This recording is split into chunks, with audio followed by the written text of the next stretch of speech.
Welcome to Hidden History Revealed, Episode 2. I'm your host, Lori Spencer. As we mark the 2-year anniversary of the Russia-Ukraine war, now seems like a good time to explore its historical origins. The war didn't start with Russia's invasion of Ukraine in February 2022, or even in 2014. It can be traced all the way back to the birth of the CIA in 1947. If we analyze declassified documents from the Central Intelligence Agency, we can learn quite a bit about the U.S. role in the historical development of Ukrainian nationalism. In this video, I'll show you how the current Ukraine-Russia war started here a long time ago. Now, publicly available declassified documents show the CIA's hand in developing the Ukrainian nationalists, aka the Nazis in Ukraine. Here with us to dive deeper into what these documents reveal is journalist and historian Lori Spencer. Lori, welcome to the show. Thank you, Kim. Great to be here. So walk us through what these declassified documents are saying. When did they begin this program? Well, we didn't, first of all, I should say we didn't even know about this program until the early 2000s.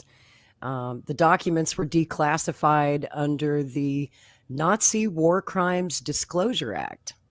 Wow. As it turns out, the CIA had quite a bit to disclose. These programs began almost immediately after World War II ended. And really, you could trace it back a bit, if we could rewind, to April of 1945, when Winston Churchill basically started what we call the Cold War. Mm-hmm. And Churchill came up with a plan called Operation Unthinkable. The plan was to stab the Soviets in the back. After they had just won World War II, Winston Churchill then decided that communism was the greater threat and that the Allies should all band together and use repurposed Nazi soldiers that were prisoners of war to invade the Soviet Union. There was even talk of using nuclear weapons, and there are several programs related to that as well. So they started working with American intelligence, and this is before the CIA was even created. We're talking about the OSS, we're talking about military intelligence. And when the CIA was created in 1947, they took a great interest in these factions inside the USSR in Ukraine that were Nazi war criminals. And that includes Stefan Bandera, that includes Melnik and Mykola Lebed and some other nefarious characters. CIA thought they might be useful because the goal was to overthrow the government of the Soviet Union. So this is making a lot of sense when you think about it, because Ukraine was at that point the USSR. We were entering into that Cold War, so we wanted to do everything that we could. And many of the wars that were waged after World War II, and even as we see now, have been essentially aimed at the USSR, now Russia. And trying to destabilize them, or, well, really not destabilize as much because they were proxy wars all around the world, but mostly to really drain them of money, I think was probably one of the big purposes of all, and to stop their expansion, their influence around the world. So it makes sense that they would have this kind of eye on Ukraine, especially if they have these sort of insiders. So do we know how they got in and they were able to train inside the USSR? That's a very good question. And the documents reveal how this worked. You know, these war criminals were wanted by the Soviet Union. They were wanted men. So, you know, towards the end of World War II, when the writing was on the wall that Germany was going to surrender, they skedaddled. And most of them went to West Germany. Stefan Bandera was at a hideout up in the Bavarian Alps. So he made contact with American intelligence and MI6, as did some of his co-conspirators. They were in hiding. They could not return safely to the USSR, And that's when the CIA started coming up with projects such as AERODYNAMIC, which was one of their, well, not one of their best ideas. The idea was to literally parachute these guys, drop them into the Soviet Union, into Ukraine, Wow. and they would train, arm, fund with taxpayer dollars these insurgent guerrillas to do guerrilla warfare. After the war, you could say that the war was still on. Nobody told these guys World War II was over. Do we know, were there any, did they try to go after anybody and have them held accountable for these types of things, these types of programs? Or, I mean, why did they need to disclose this if they weren't going to actually do something about it? By the time this was all disclosed, all these guys were dead. Ah, okay. Stefan Bandera is a national hero in Ukraine. Why is that? His birthday every year is a national holiday. And the guy was a Nazi war criminal. Right. What is it that the Ukrainians, I mean, I can't imagine every Ukrainian is a Nazi, they're not revering Nazis, or in their mind, I would think the average Ukrainian doesn't think that they're revering Nazis, right? Right. So what is it about Bandera that the average non-Nazi Ukrainian finds appealing? Why would they revere this guy? Do we know? Yes, they look upon him as a freedom fighter. These Ukrainian nationalists, the mindset was always that they didn't really have loyalty to either side. They were fighting for the independence and sovereignty of Ukraine. And sometimes they'd work with the Soviets when it was beneficial to them. Sometimes they'd work with Nazi Germany when it was beneficial to them. And sometimes they'd work with MI6 in the United States.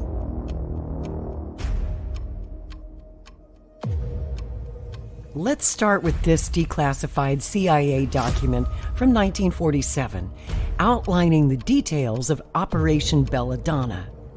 We can see the U.S. had already made contact with the Ukrainian nationalists who were keen to ally with the U.S. against the USSR, primarily through development of the Ukrainian Supreme Liberation Council, or UHVR for short. Initially, the idea was the accumulation of information, quoting from the document, on the status of what was called the Ukrainian underground movement, for use as a frame of reference in ascertaining the various ways in which the existence of this movement could have bearing on the course of an open conflict between the United States and the Soviet Union.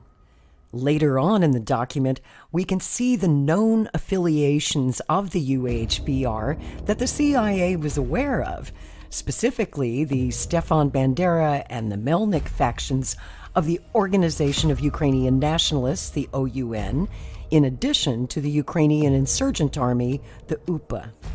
The document goes on to outline the scale of the UHVR apparatus, noting how many countries its members are stationed in and the extent of suggested reports. Note the last paragraph. This CIA project involved Canada as well, which was a hotbed of Banderite immigrants after World War II. That moment brought attention to a really difficult truth. Canada has been home to many, some historians say thousands of people who fought for the Nazis. How did that happen?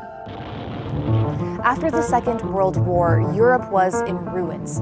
So there was a flood of emigration, with tens of thousands coming to Canada. And despite the horrors of the Holocaust, historians say keeping out Nazis and their collaborators wasn't necessarily the top priority for Canadian immigration officials. Anti-communism trumped anti-Semitism. Professor Jan Grabowski says Cold War fears and anti-Semitism helped give some former Nazi troops a way in. In the late 1940s, you have a clear preference for people who have proven record of fighting against the communists, and many officials were quite eager actually to turn their head away and not to see the crimes related to their activity. Yaroslav Hunka, the man in Canada's parliament, served in the Waffen-SS Galicia division, Ukrainian volunteers who joined Hitler's troops to fight Soviet Russia. After surrendering to the British, many of the division's soldiers were eventually transferred to Canada.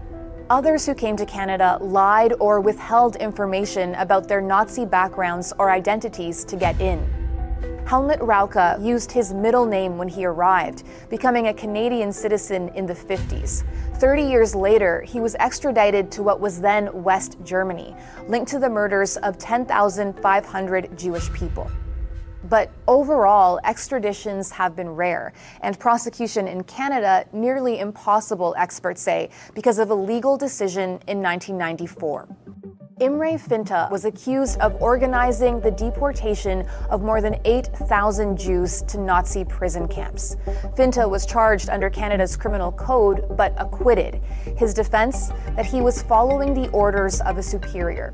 The Finta case ruined the whole effort to bring Nazis to justice. Efraim Zuroff has spent decades tracking down alleged war criminals around the world. Once Canada accepted it, that's it, goodbye. You can't bring anybody to court and convict them because they'll all say the same thing. The Deschênes report says there are people living in Canada who should be prosecuted for Nazi war crimes. In 1985, under pressure, Ottawa set up a public inquiry on how many alleged Nazi war criminals had settled in Canada and what the government should do about it. It's really hard to have a full sense of what the commission found. The whole second half of its report, believed to contain the names of alleged war criminals, has never been made public.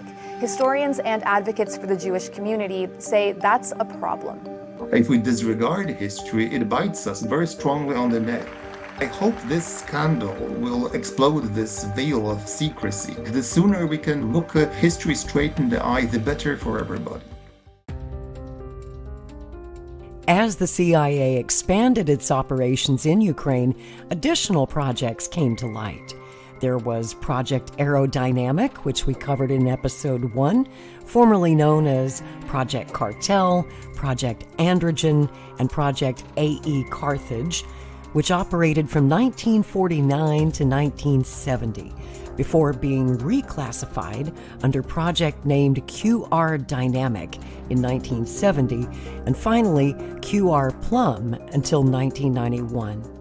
There are thousands of declassified CIA documents that contain sensitive information regarding these project names and the activities involved. It's a treasure trove of United States history that seems to have gone under the radar of most historians and the mainstream media. These operations were coordinated via Washington, Vienna, and Munich, using the remnants of Nazi German intelligence, with a mighty assist from Britain's MI6.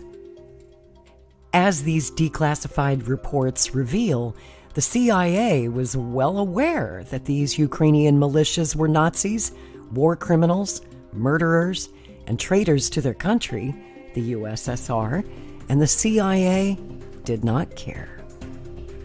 The document has a detailed analysis of the crazy quilt patchwork of Ukrainian resistance organizations, the names and positions of their leadership, locations, and contacts, mostly in West Germany. And as you'll see here, the CIA was rather surprised to discover that the Ukrainian underground resistance movement had quite a global network.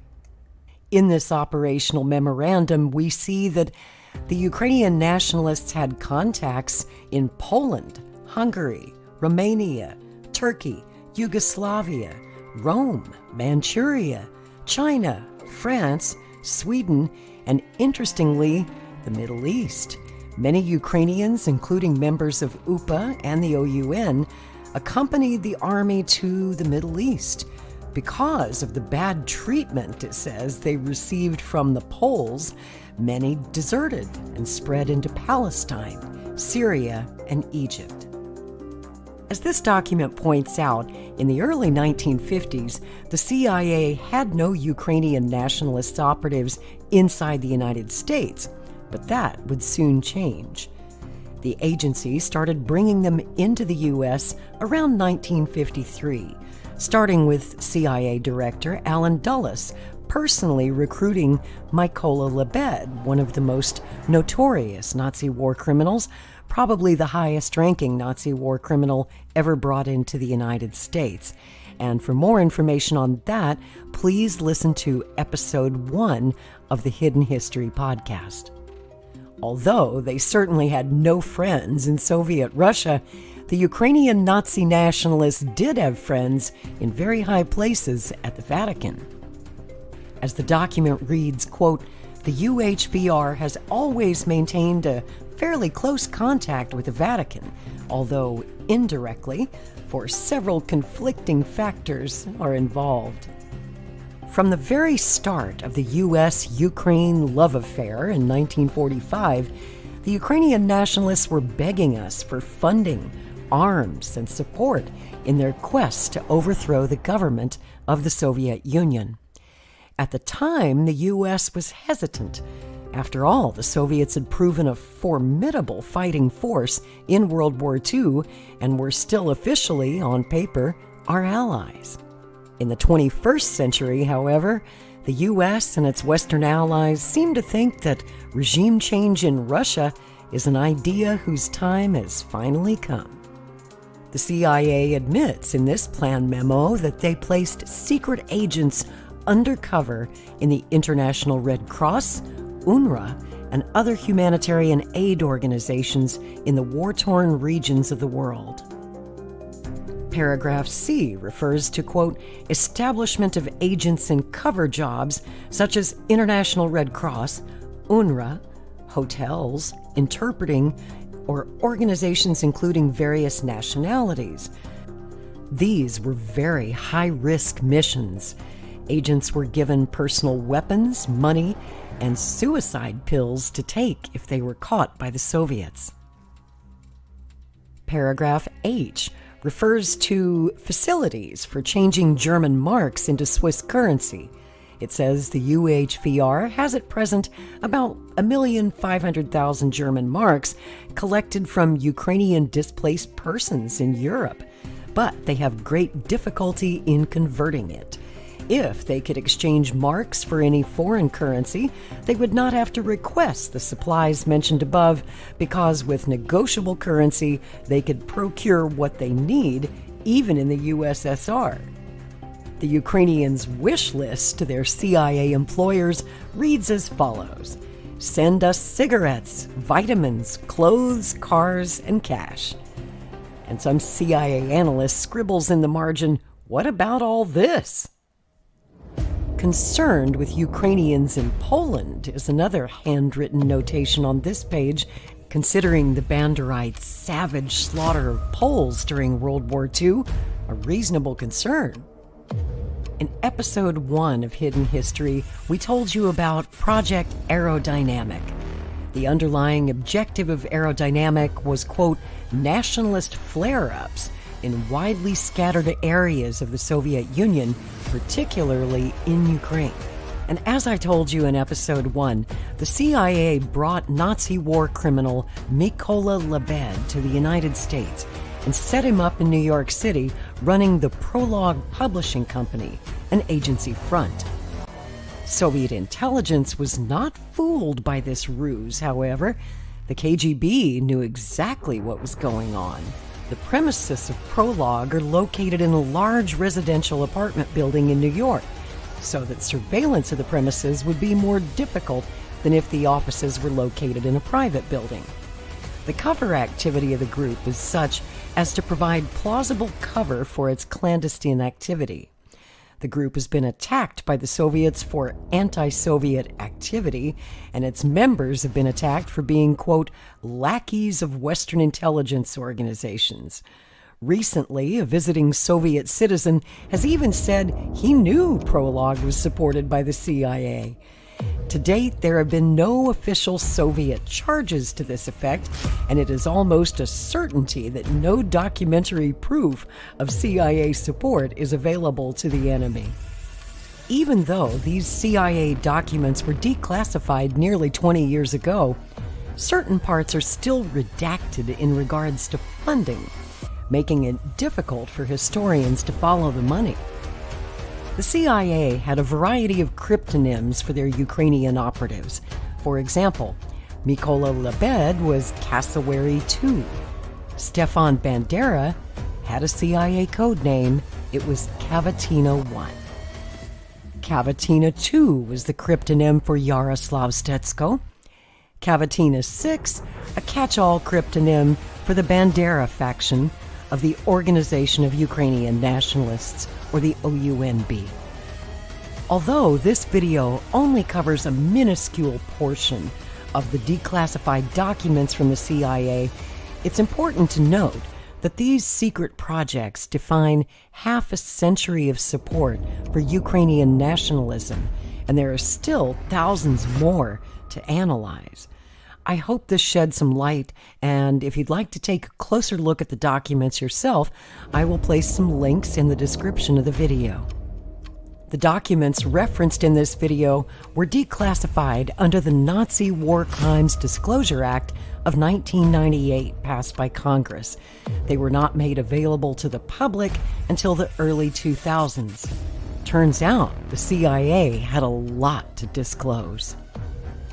A rare insight into these operations was provided by the New York Times, which referred to the U.S. as setting up within Ukraine's borders, quote, a stealthy network of commandos and spies rushing to provide weapons, intelligence, and training. CIA personnel have continued to operate in the country secretly, mostly in the capital, Kiev, directing much of the massive amounts of intelligence the United States is sharing with Ukrainian forces. And in the next episode of Hidden History, I'll tell you more about the Nazi War Crimes Disclosure Act, how that law came to be, how many years it took to get Congress to pass such a law, and the efforts of one man who made it all possible. The CIA's 75-year love affair with the Nazis in Ukraine isn't old news buried deep in the National Archives. It continues to the present day. I'm Laurie Spencer. Thanks for watching.